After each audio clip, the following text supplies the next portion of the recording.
আসসালামু আলাইকুম viewers, Chowdhury beauty parlour থেকে আজকে একটা নতুন ভিডিও নিয়ে চলে আসলাম। কেমন আছেন সবাই? আশা করি ভালো আছেন। আমরা অনেকে আইব্রো থ্রেডিং করি, কিন্তু আজকে আমরা একটু ভিন্ন রকম কিছু নিয়ে এসেছি, আর সেটা হলো ওয়্যাক্স, আইব্রো ওয়্যাক্স। আমাদের ক্লায়েন্ট ব্যথা পায় বলে আমরা তাকে ওয়্যাক্স করার পরামর্শ দিই, তখন সে বলে আচ্ছা করে দেখি।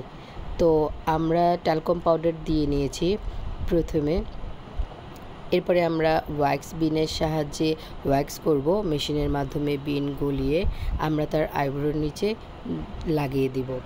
এরপরে 2-4 সেকেন্ড অপেক্ষা করলে এটা শুকিয়ে আসলে টেনে তুলে নিব। খুব সাবধানে টেনে তুলতে হবে। আমরা তার আইব্রোতে লাগিয়ে নিয়েছি ইতিমধ্যে, আর একবার টেনে তোলা হয়ে গেছে। তো এরপরে কিছুটা রয়ে গেছে, এই জন্য আমরা আবার তাকে একই জায়গাতে ওয়্যাক্স বিন গুলিয়ে আবারও তাকে সেম জায়গাতে লাগিয়ে নিলাম। এরপরে আবারও আমরা 2 থেকে 4 সেকেন্ড অপেক্ষা করব। এরপর এটাকে উল্টো দিকে টেনে তুলব। হাত দিয়ে দেখে নিয়েছিলাম যে এটা ঠান্ডা হয়েছে কিনা। এরপরে আমরা এটাকে টেনে তুলতেছি। তো টেনে তুললে এটা অল্পতেই হয়ে যাবে, এখানে বেশি পরিমাণ কোনো কিছুর প্রয়োজন হয় না। এই যে আলহামদুলিল্লাহ আমাদের কাজ কমপ্লিট হয়ে গেছে, একদম নিট অ্যান্ড ক্লিন হয়ে গেছে, আর একটাও বাকি নেই।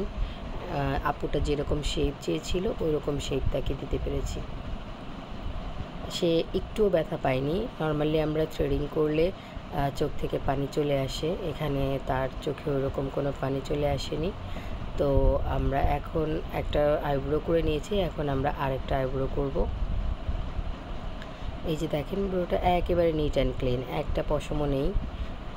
এবার আমরা তার দ্বিতীয় ব্রোটাকে করব। দ্বিতীয়টা সেম পাউডার দিয়ে নিয়েছি আগেই। তো পাউডার দেওয়ার পরে আমরা ওয়্যাক্স বিন গলিয়ে আবারও তার ব্রোতে অ্যাপ্লাই করে নিয়েছি। একদম পাতলা করে অ্যাপ্লাই করতে হবে, আর বিন যেন অতিরিক্ত গরম না হয় ওই দিকেও আমরা খেয়াল রেখেছিলাম, কারণ বিন অতিরিক্ত গরম হয়ে গেলে চামড়া উঠে আসতে পারে। আমার ভিডিওটা ভালো লাগলে সবাই লাইক করে দিয়েন, সাবস্ক্রাইব করে পাশে থাকবেন ইনশাল্লাহ। তো আমাদের কাজ প্রায় শেষ, এটা তুলে ফেললে আমাদের কাজ শেষ হয়ে যাবে। আমাদের আইব্রো থ্রেডিং অনেক সহজে কমপ্লিট হয়ে গেল। যারা ব্যথামুক্ত কাজ করতে চান তারা চলে আসবেন আমাদের চৌধুরী বিউটি পার্লার, সদর রোড, বাকেরগঞ্জ।